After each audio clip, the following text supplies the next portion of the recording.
Esse é o Mundo em Revolução e nós vamos falar agora sobre a situação na Ucrânia, hoje dia 26 de janeiro de 2024. São 8 horas da manhã aqui no Rio de Janeiro, 1 hora da tarde lá em Kiev, no momento que eu gravo esse vídeo, e tivemos um ataque com mísseis S-300 russos aqui em Kherson.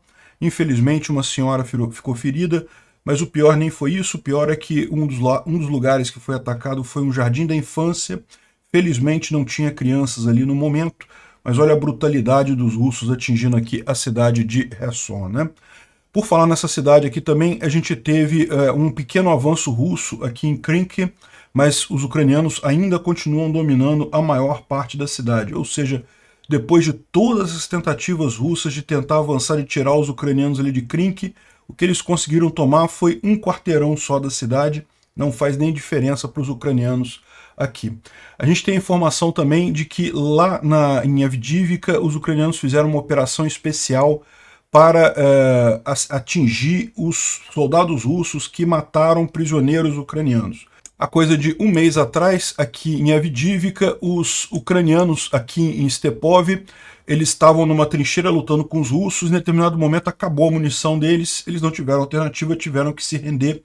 Foram 3 soldados ucranianos se rendendo para os russos fuzilaram os soldados ucranianos, mesmo eles estando com as mãos para o alto e tendo entregue os mísseis, né? Um absurdo, um crime de guerra, realmente uma coisa horrível, né? O que os ucranianos fizeram? Fizeram uma operação especial e destruíram essa unidade russa inteira aqui na região, mandaram um grupamento especial ucraniano para lá para resolver esse problema, fazer justiça de alguma forma, né? Aqui em Avdiivka também os russos continuam avançando pouca coisa, mas avançaram aqui nessa região aqui do sul de Avdiivka. Isso é preocupante, Zenit não está em risco, os ucranianos têm outros planos aqui, mas de qualquer forma é preocupante esse avanço russo nessa região particular que eles chamam aqui, né? Onde tem uma série de casas aqui em Avdiivka, uma região mais baixa aqui, né? A Inglaterra e a França estão fazendo um acordo com a Alemanha. A Alemanha, já que a Alemanha não quer mandar os mísseis Taurus para a Ucrânia, manda o Taurus para a Inglaterra e para a França, e a França e a Inglaterra mandam mais mísseis Scalp e Storm Shadow para a Ucrânia. Seria uma excelente solução também, esses mísseis Storm Shadow e o Scalp já têm se provado muito úteis nessas batalhas, né? E a gente tem a expectativa que já na semana que vem a ajuda de 50 bilhões de euros da Comunidade Europeia para a Ucrânia seja finalmente aprovada com um consenso lá, inclusive pela Hungria por lá, né? Então seriam ótimas notícias aí na próxima semana. Essas notícias, vamos falar sobre esses e outros assuntos em detalhes. Essas notícias foram sugeridas por Minarquistão, TNT e várias outras pessoas. Obrigado aí ao pessoal que sugeriu as notícias lá no nosso site, no wrevolving.com. E obrigado a você que está assistindo o nosso vídeo. Se você gosta do nosso conteúdo, por favor, deixe o seu like e se inscreva aqui no canal, né? Bom, pessoal, ontem a gente publicou o filme Legionários, o documentário Legionários, feito pelo Alex Muzyka, lá da Ucrânia, com entrevistas com o pessoal daqui da América Latina, brasileiros e outros soldados aqui da América Latina, que estão lutando do lado da Ucrânia, né? Realmente muito bacana o documentário. Se você não viu ainda, eu vou deixar o link aqui na descrição desse vídeo. Não deixe de ver, realmente muito legal, né? E é muito bacana ver o pessoal falando da motivação deles de ir lá, de lutar pela liberdade, contra o comunismo e coisa e tal, né? Muito diferente de, por exemplo, os soldados cubanos, né? Que falam aqui um monte de insultos e coisa e tal e estão lutando do lado dos russos. Sim, cubanos estão lutando do lado dos russos. Eu consigo entender isso perfeitamente. O que eu não consigo entender é o pessoal da direita aqui no Brasil tá apoiando a Rússia. A Rússia é ainda o resquício comunista, ainda é socialista, ainda tem ligação com Cuba, com o Irã, com todas essas ditaduras terríveis socialistas que tem por aí, né? Não consigo entender como é que tem gente da direita que caiu nesse papo aí. E libertários, alguns libertários chegam a defender a Rússia. Eu sinceramente não consigo entender. Esses aqui sim são mercenários. Por quê? Porque estão servindo a um líder, ao Putin, né? A troco de dinheiro, a troco de poder, a troco de qualquer coisa que seja, não deixam de ser mercenários. É muito diferente você defender um ditador sanguinário e você defender a liberdade, como é o caso dos latino-americanos e brasileiros que estão lá do lado da Ucrânia, né? Realmente muito triste para o povo cubano chegar nesse nível. Bom, de ontem para hoje, os russos atingiram a cidade de Kherson com mísseis S-400 ou S-300. São aqueles mísseis que originalmente são mísseis de defesa antiaérea, mas aqui, ó, isso aqui é que é o pior, né? Um jardim da infância, isso daqui era um jardim da infância. Ó, o coelhinho aqui, coisa e tal. Enfim, esses mísseis eram originalmente mísseis usados para defesa antiaérea, mas já em 2022 a Rússia adaptou esses mísseis para atingir alvos em solo e vem usando justamente porque é um míssil que eles têm em grande quantidade, eles têm muitos mísseis S-300. E são mísseis difíceis de derrubar porque eles são mísseis muito rápidos, né? O alcance deles não é muito grande, então eles são usados tipicamente em cidades próximas à fronteira russa. No caso aqui em Kherson, né? Kherson tá bem na linha de frente aqui, né? Próximo das tropas russas na região ocupada da Ucrânia aqui, né? Kherson está mais aqui embaixo, aqui Kherson. Então, é bastante danoso isso, feriu uma senhora, mas o problema que poderia acontecer, né? Causaram danos lá a um jardim da infância e também a outro prédio e a um shopping center, mais uma brutalidade russa grande, né? Bom, aqui o tradicional incêndio russo do dia é uma região administrativa de uma fábrica lá em Moscou. Então isso aqui é o prédio administrativo de uma zona industrial ali em Moscou pegando fogo. Tradicional, todo dia tem um incêndio na Rússia, né? Ontem a gente falou sobre os ucranianos que atingiram com HIMARS um campo de treinamento russo lá em Ilovaisk, em Donetsk, né? A gente tem a informação agora que foram 24 soldados russos mortos durante esse ataque, no dia 24 de janeiro, né, a gente falou ontem no dia 25, por volta das 15 horas da tarde, atingiu lá a unidade e tal, e foram 24 soldados mortos e 4 feridos. Isso aqui tá estranho, tá? Normalmente o número de feridos é maior do que o número de mortos, né? Mas não sei o que aconteceu ali. Eles estão escondendo alguma coisa que deve ter tido mais ferido do que isso, né? Aqui o pessoal lembrando que não apenas foi um grupo de soldados russos mortos, mas principalmente que foi um grupo de operadores de drones russos mortos. Isso é uma coisa muito positiva para os ucranianos, porque vocês sabem, essa guerra virou uma guerra dos drones, né? Então os ucranianos destruíram o grupo Moisés, que tinha lá em Krinken, né, que estava gerando um monte de problemas para os ucranianos ali. Então esse grupo de operadores de drone foi desmontado, vamos dizer assim, pelos ucranianos, e agora atingiram lá em Ilovaisk também 24 operadores de drone. Aqui, a novidade que ele traz aqui é aquilo que a gente já falou ontem, que parece que o problema é que um dos caras mandou a coordenada do local de treinamento num grupo aberto, e daí, evidentemente, os ucranianos ficaram sabendo de qual que era a coordenada do treinamento lá dos operadores de drones e atingiram especificamente aquele lugar, né? E tá aqui, ó, tem a imagem, ó. Isso aqui é a imagem do local em que explodiu a coisa lá, ó. Vamos ver aqui. Eu tenho que tirar o som porque é música, né? É a música da copyright. Mas isso daqui é a imagem do centro de treinamento lá em Ilovaisk. Isso aqui é uma imagem muito alta. É possível que os ucranianos tenham também usado um drone de verificação, né? Um drone de vigilância para detectar o local. E está aqui depois de ter atingido, depois de ser atingido pelo HIMARS, a localização lá do centro de treinamento dos russos ali em Ilovaisk, totalmente destruído, excelente, virou todo mundo churrasquinho. E essas tropas são tropas que realmente ajudam muito a destruir operadores de drones, porque os drones estão fazendo muito estrago.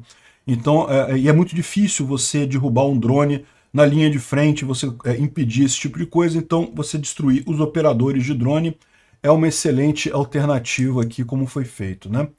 Bom, depois de várias semanas em que os russos estão tentando avançar aqui em Krinken, né, falando sobre a linha de frente agora, né, Krinken, nessa região aqui, perto de Kherson, já desde outubro que os ucranianos estabeleceram essa cabeça de ponte aqui, e desde outubro os russos estão tentando atacar os ucranianos, né?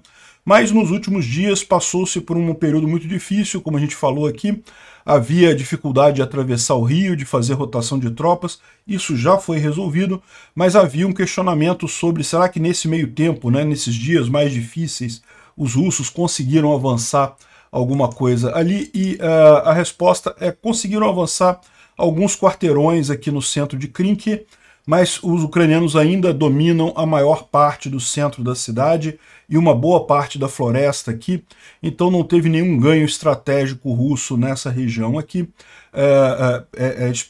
Veja, são 88 ucranianos lutando contra 10 mil russos, então é esperado que em algum momento você tenha alguma diminuição da área aqui, mas o importante está sendo que os ucranianos estão destruindo muitos russos nesse processo, né? E conseguem, e ainda estão mantendo aqui a cabeça de ponte intocada no final das contas. Bom, em Avdiivka é outra região que a situação está complicada. A gente tem falado sobre isso, os russos têm feito muitos bombardeios na cidade, né? Dá para ver aqui a cidade toda destruída, os prédios altos ali daquela região da cidade destruídos. Esses prédios aqui são exatamente esses prédios aqui, ó. Essa região mais alta da cidade aqui, cheia de prédios altos aqui, que é o centro do controle ucraniano da cidade, né? Os russos têm tentado avançar aqui nessa região que tem uma série de casas baixas e sobrados aqui, eles chamam de área particular aqui, né, da cidade, e conseguiram de fato avançar alguma coisa nessa rua que tem aqui nessa região, mas felizmente os ucranianos mantiveram o Zenit, que é essa posição aqui defensiva nessa região, né? E além disso, eles fizeram uma operação lá em Stepov. Stepov ou Stepove, eu não sei como é que se pronuncia. Esse vilarejo aqui, que é alvo de muita briga entre ucranianos e russos, vive trocando de mãos esse lugarejo aqui. E a coisa de um mês atrás, três soldados ucranianos tiveram que se render para os russos. Eles ficaram sem munição, então se renderam para os russos, mas os russos fuzilaram eles para não tomar prisioneiro de guerra, né? Um absurdo isso, um crime de guerra completo. Mas os ucranianos, para conseguir justiça para isso, eles elaboraram um plano com uma equipe de elite das tropas ucranianas, justamente para fazer um assalto visando essas tropas russas que cometeram esse crime de guerra, né? Então saiu ontem um documentário aqui mostrando como é que foi a operação. Aqui é o caso dos ucranianos, aqui os ucranianos saindo, né? Esse aqui foi o crime de guerra que aconteceu há coisa de um mês atrás, né? Aqui, ó, vídeo mostra como ocupantes russos mataram 3 soldados ucranianos depois deles se renderem. Eles ficaram sem munição, aí se renderam e no final os russos atingiram, mataram todo mundo. Realmente um absurdo, né? E o pessoal da equipe que foi fazer isso daí, ele não sabia, não tinha visto essa imagem ainda, para não ficarem com mais raiva ainda da coisa, mas foi feito o planejamento todo, eles foram lá e liquidaram todos esses soldados dessa unidade russa aqui, que fizeram isso com os ucranianos ali na região de Stepove, né? Então tem aqui... Aqui tem o trecho que é o assalto que eles fazem de fato, né? Eles descem do Bradley e fazem um assalto lá contra os russos, né? Там кто-то есть?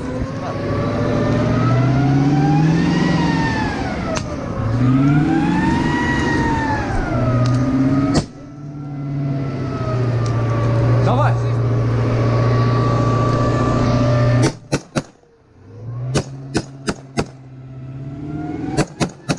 Идем дальше, ну, блиндаж! O vídeo todo é muito grande, são 2 minutos de vídeo. Eu vou deixar o link na descrição, quem quiser ver o vídeo da operação inteira. Mas essa foi a lógica, né? Já que os russos cometeram um crime de guerra, vamos lá entregar a justiça para eles, né? Tem aqui um vídeo também de um drone ucraniano destruindo um tanque russo que estava tentando salvar um outro tanque russo, né? Estão tentando tirar ali da região de guerra. Identificaram ali os tanques, estão mirando no tanque lá e vão soltar o drone atingindo o primeiro tanque lá. Soltaram a bomba.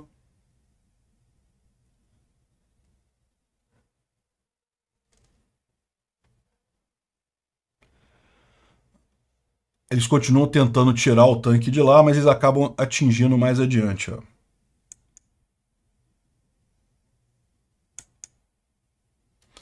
Acabou que o tanque não conseguiu mais avançar, ela foi destruído totalmente depois. Mais um exemplo aí de como é que os drones estão sendo fundamentais nessa guerra, né? Como é que está fazendo uma diferença enorme, e a gente vai falar mais sobre isso mais adiante. Por falar em drone, esse aqui é um outro caso.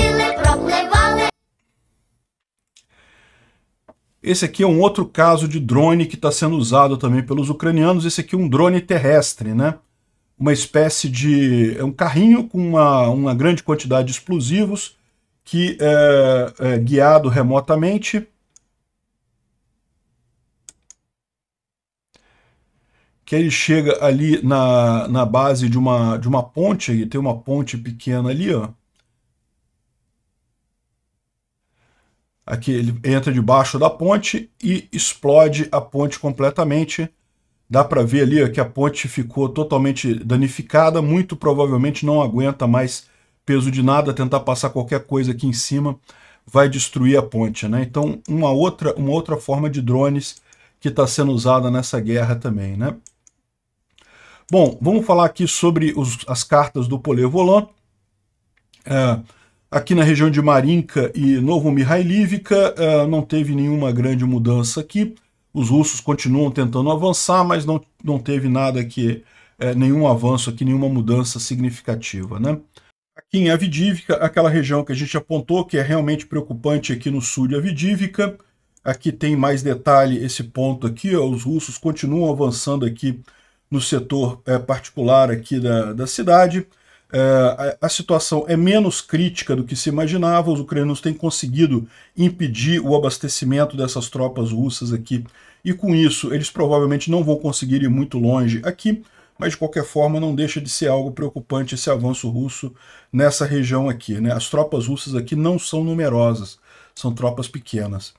Bom, aqui também em Klishivka, em Bakhmut, né, não teve nenhuma grande mudança aqui. Bakhmut está aqui, Klishivka está aqui. Mais uma vez os russos tentando avançar, mas nenhuma mudança por aqui, né? Na região norte de Bakhmut, né, também é a mesma coisa, tentativa de avanço russo, nenhum avanço real, né? Aqui é Soledar, que fica... Soledar está aqui, ó, na parte norte de Bakhmut. Bakhmut está aqui. Bom, e também aqui na região de Kreminá, né? A gente falou ontem que os russos estavam tentando avançar em Kreminá, coisa e tal, mas não conseguiram não, continuam tentando avançar, mas nenhum avanço real, né? Ontem o Polevolan não publicou os mapas, então hoje ele publicou 2 conjuntos de mapas aqui, mas da mesma forma sem grandes diferenças aí em termos de linha de frente, né? Bom, aqui tem um russo falando sobre as dificuldades deles com drones, né? Então eles estão falando aqui que esse cara está falando sobre a drone rainha. Segundo ele, drones FPV, a rainha está em algum lugar, ou seja, ele está explicando como é que os ucranianos fazem os ataques. Tem um drone que fica em muito alto para retransmitir o sinal para os outros drones, né?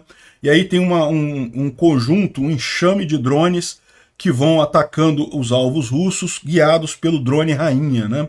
Cara, é uma coisa impressionante, é fascinante isso, como é que tá mudando totalmente a guerra com esse negócio dos drones, né? Esse aqui é um russo falando isso, drone rainha é ótimo, realmente o nome que ele usou, né? Então os russos, os sistemas de guerra eletrônica não são efetivos, por quê? Porque a rainha está muito no alto e daí ela consegue, a partir do sinal dela, os operadores conseguem controlar os outros drones e atingir os russos ali na região, né? O Instituto para Estudo da Guerra fala aqui sobre a questão ainda do IL-76. A gente já falou bastante sobre isso, não vale a pena entrar mais nisso daqui. Obviamente não tinha prisioneiro de guerra nenhum ali, o que não quer dizer que os russos não possam matar prisioneiros de guerra ucranianos para tentar convencer o mundo dessa história deles. Enfim, né, por isso que a Ucrânia quer que a investigação seja feita pela ONU, os russos estão investigando a coisa ali, enfim. Fala também sobre o ataque na refinaria de Tuapse, né, que foi uma das maiores refinarias da Rússia e foi atingida ontem, a gente mostrou muito incêndio. Claramente a Ucrânia está visando refinarias russas, os russos devem estar com problema de combustível, por isso a Ucrânia está visando especificamente isso daí. E uma outra notícia que ele traz aqui é que os russos estão repetidamente aumentando o uso de armas químicas na Ucrânia, violando a convenção contra o uso desse tipo de arma, né? Realmente é complicado isso daqui. A gente tem realmente informações de uso de armas químicas pelos russos ali na Ucrânia, né? Bom, quem foi condenado ontem foi o Igor Strelkov, ou Igor Girkin, o criminoso de guerra russo, que esse aqui é o cara que liderou o movimento separatista de Donetsk, né? Ou seja, para vocês verem como é que não tem movimento separatista nenhum. O cara é um russo, ele é do FSB, ele é um coronel do exército russo, e ele que foi o líder do movimento separatista do Donbás, ali de Donetsk.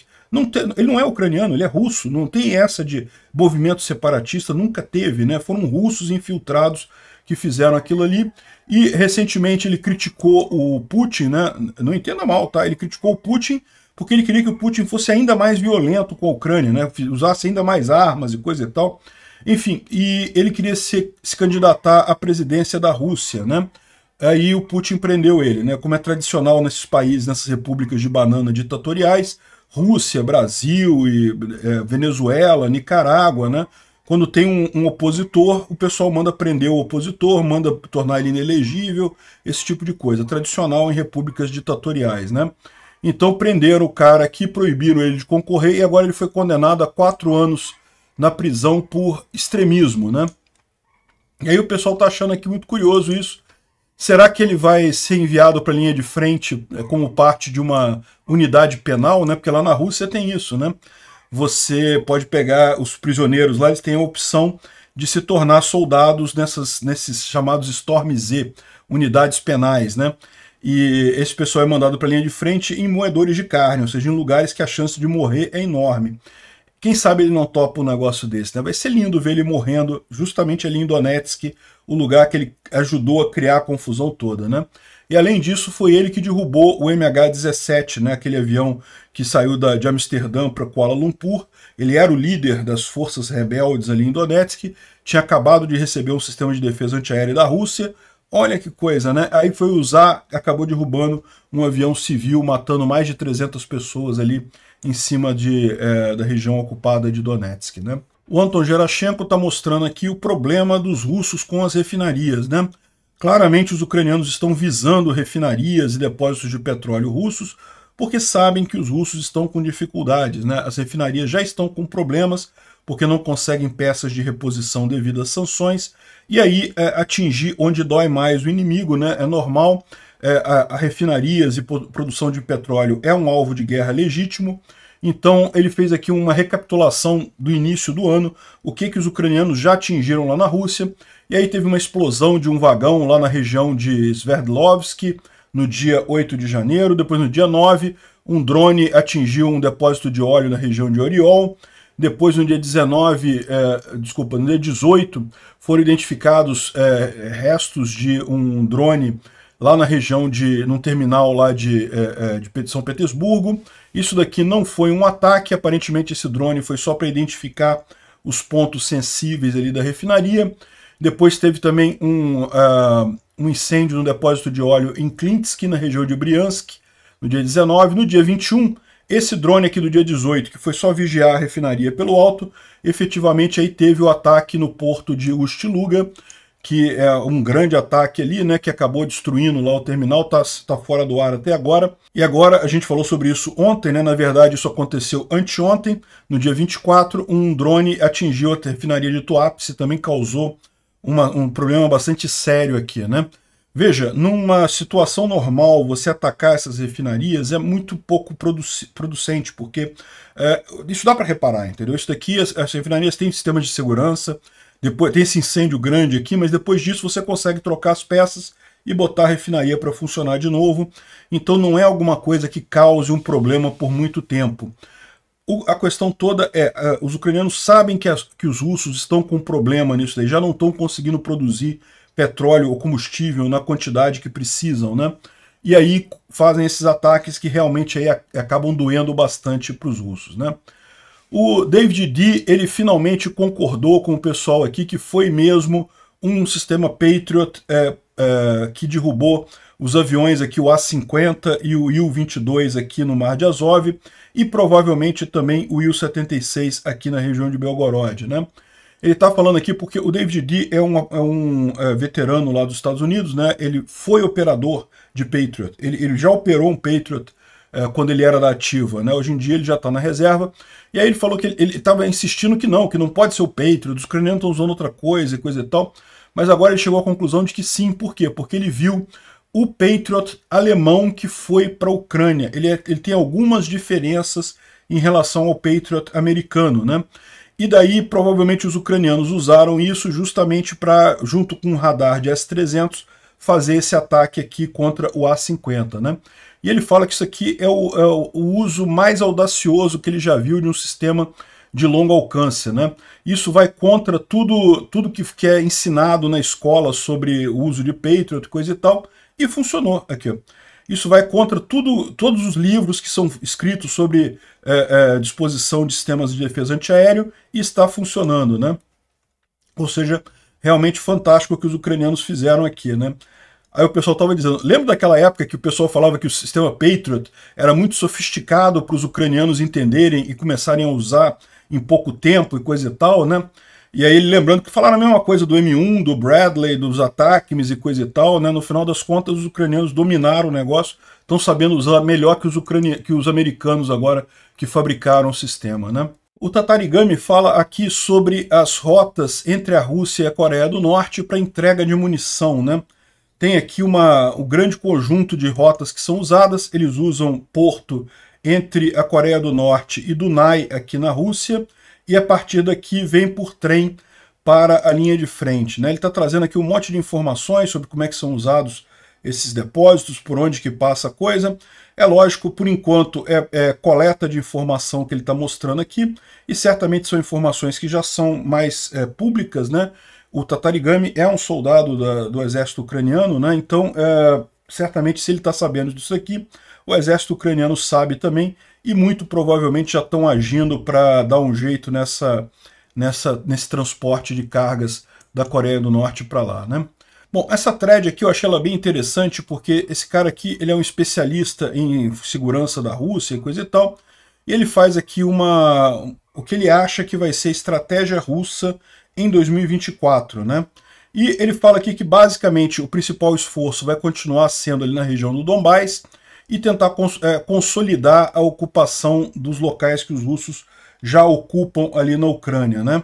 Então, ou seja, fazer mais doutrinação nas escolas, forçar passaportes, erradicar a cultura ucraniana, né? Eles já vêm fazendo isso, infelizmente, vão continuar nesse processo e vão aumentar os ataques na Ucrânia com drones por vários motivos, né? Primeiro, para desmoralizar os civis, causar medo e coisa e tal. Então devem continuar com os ataques de drones. Eles imaginam que os russos vão tentar restabelecer controle sobre a parte ocidental do Mar Negro para dificultar a exportação de grãos da Ucrânia. Isso realmente foi uma grande vitória ucraniana nesse ano de 2023, né? E, além disso, a estratégia dos russos é uma estratégia de espera. Eles acham que os Estados Unidos, com a eleição esse ano, a coisa vai estar politizada, e eles esperam um resultado positivo, o Trump ganhando lá nos Estados Unidos, para ter uma mudança na política americana com relação à Ucrânia, né? E aí que eles esperam se dar bem. Então, a grande estratégia da Rússia esse ano é segurar as pontas, se aguentar ali, né? Até a eleição na Rússia, que acontece no final de março, não deve ter grande mobilização, mas depois disso é possível que tenha mais mobilização na Rússia, né? Ele fala que não acredita em ataque a outros países na Europa, pelo menos não no curto prazo, mas a Moldova é uma possibilidade, né?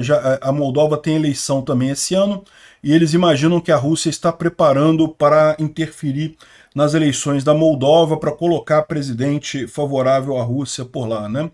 Enfim, é isso daí. Vamos ver se a gente consegue evitar esse tipo de coisa ao longo de 2024.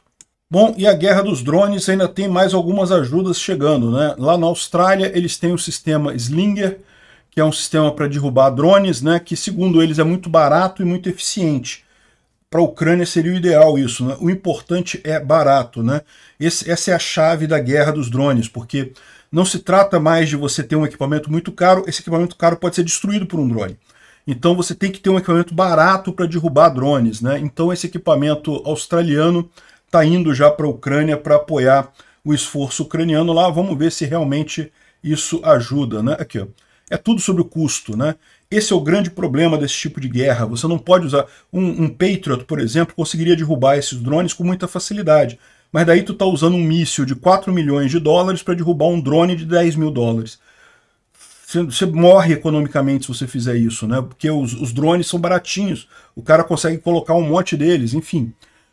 Essa mudou totalmente o paradigma da guerra. É agora um paradigma que envolve custo, né? O custo tem que ser considerado nessas armas todas aqui. Bom, e também a gente tem a informação de que um ex-CEO da Google está agindo junto aos ucranianos para desenvolver um exército de ataques de drones autônomos, né? A gente falou sobre isso ontem. Os ucranianos estão desenvolvendo esse negócio de drones autônomos, que o próprio drone identifica o alvo e atinge, né? E isso tem a grande vantagem de você não precisar comunicação com o operador. Isso é aí que atuam os sistemas antidrone. Eles visam interromper essa comunicação entre o operador e o drone, e daí o drone cai ou o drone fica inoperante, né? Se o drone é autônomo, se ele próprio toma as decisões e ataca ali, ele não precisa disso, né? Ele não precisa dessa comunicação. Então, o Eric Schmidt, que já foi CEO da Google, é um cara com muita experiência nessa área de tecnologia, está coordenando uma série de empresas, de startups, justamente visando isso daí. É o que eu estou falando, gente. Depois dessa guerra, o exército brasileiro, aliás, todos os exércitos do mundo vão ter que repensar completamente a estratégia em termos de armas, o que vai comprar. É lógico, não é a questão de tipo jogar tudo fora e começar do zero, não é assim.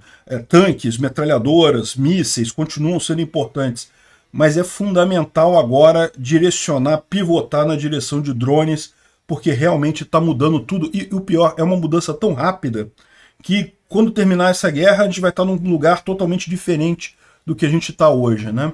Algumas boas notícias: a Alemanha está negociando uma troca de armas com a Inglaterra e a França, ou seja, o Taurus, ele não é exatamente igual ao Scalp ou ao Storm Shadow, né? Ele tem um alcance maior, tem uma carga maior, mas ele é basicamente o mesmo tipo de arma, o mesmo objetivo. Então, já que a Alemanha não quer fornecer o Taurus para a Ucrânia, a ideia é que a Inglaterra e a França já forneceram o deles, né? Ou seja, já dão o Storm Shadow e o Scalp para a Ucrânia. Então a Alemanha mandaria um monte de Taurus para esses países não ficarem sem mísseis, né? Porque o país tem que fazer essa conta também, não pode entregar tudo para a Ucrânia e ficar sem nenhuma defesa, né?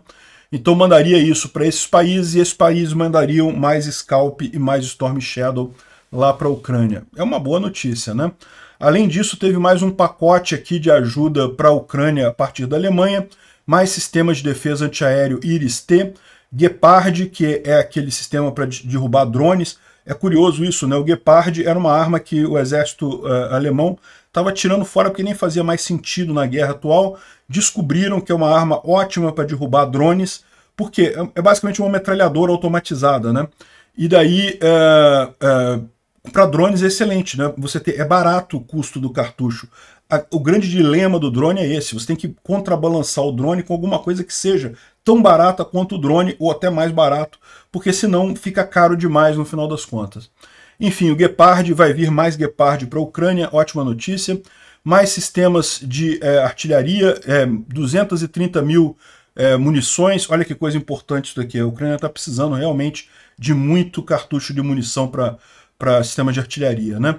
Mais 80 tanques Leopard 1, que é o mesmo tanque que é usado pelo Exército Brasileiro. Não sei se o Brasil usa o 1A5, mas é esses que vão lá para a Ucrânia. Excelente notícia. É um tanque mais antigo que o Leopard 2. A Ucrânia também já recebeu vários Leopard 2, mas para a Ucrânia está excelente, né? Mais sistemas blindados de transporte de pessoal, máquinas de engenharia e colocação de pontes. Opa, olha a Krink chegando aqui. 450 veículos armados, sistemas de limpeza de minas, drones, sistemas de radar, ou seja, um pacote considerável, né? Agora, isso daqui é o planejado para 2024, então não é que a Ucrânia está recebendo isso tudo agora, e ela vai receber ao longo do ano esse tipo de coisa. De qualquer forma, uma ótima notícia, né? A França também entregou 2 M270, que é aquele HIMARS duplo, né? É o HIMARS maiorzão. O HIMARS ele é menor, ele tem só um lançador desses aqui, com 6 foguetes. O M270 ele tem 2 lançadores aqui, com um total de 12 foguetes, e também é com esteira ao invés de ser pneu. Então é excelente isso daqui. E finalmente, ontem foi aniversário do Zelensky, cara. O Zelensky fez aniversário ontem, né? Olha que coisa curiosa. Um cara novo, fez 46 anos ele. Ele em 2018, olha a cara de moleque ele em 2018, né? Isso aqui foi antes dele se tornar presidente da Ucrânia, né? Ele foi eleito em 2019. E aí ele estava num programa lá e o pessoal perguntou: Volodymyr, onde é que você se vê daqui a 5 anos, né? E ele, caramba, onde é que eu me vejo daqui a 5 anos, né? E putz grila, daqui a 5 anos, foi 2023, ano passado, né? E ele sendo aplaudido por todo o Congresso americano, pela ONU, pelo pessoal todo, como é o grande guerreiro da liberdade no mundo, né? É impressionante como ele fez bem o papel dele. Primeiro, por não ceder ao medo no início dessa invasão. No início dessa invasão foi realmente alguma coisa assustadora para a Ucrânia, né? No primeiro momento todo mundo achou que a Rússia ia entrar e ia varrer tudo. E, lógico, é natural você ter medo, você querer sair do país. Aliás, era isso que o Putin apostava, que o Zelensky queria vazar, né, de Kiev, e aí ele teria muita facilidade de conquistar a Ucrânia. Não fez isso, ficou lá, manteve a família dele lá e iniciou essa reação contra os russos, realmente impressionante. E o carisma dele, é lógico, ele é um ator, então ele tem uma capacidade de comunicação muito boa, isso ajudou muito a Ucrânia, né? Fez com que todo o mundo civilizado ficasse do lado da Ucrânia. E daí tornou a situação para o Putin muito mais complicada. Ele foi o cara certo no momento certo. Se não fosse ele, é pouco provável que a Ucrânia tivesse tanta simpatia do mundo ocidental quanto teve, né? Outros presidentes ucranianos, o Petro Poroshenko, por exemplo, é também um defensor da Ucrânia, contrário à Rússia e coisa e tal, mas você olha para o cara, ele tem aquela pinta de líder soviético antigo e coisa e tal, talvez não tivesse atraído tanta atenção ou tanta solidariedade do Ocidente como o Zelensky, né? Acabou sendo uma peça fundamental nessa história. Parabéns ao Zelensky pelo aniversário dele. Obrigado por assistir o vídeo até o final. Se gostou do conteúdo, não esqueça de deixar o seu like, isso ajuda o canal a crescer e a chegar para mais gente. Se não gostou, deixe o dislike e explique nos comentários como podemos melhorar. Comente também sugestões de temas que podemos trazer por aqui. Comentários insultuosos ou defendendo ditaduras e criminosos de guerra serão sumariamente bloqueados. Agradeço a compreensão. Se ainda não é inscrito no canal, considere se inscrever clicando no botão inscrever-se abaixo e marcando a campainha para todos os avisos. Se quiser ajudar o canal, veja no nosso site como você pode fazer isso.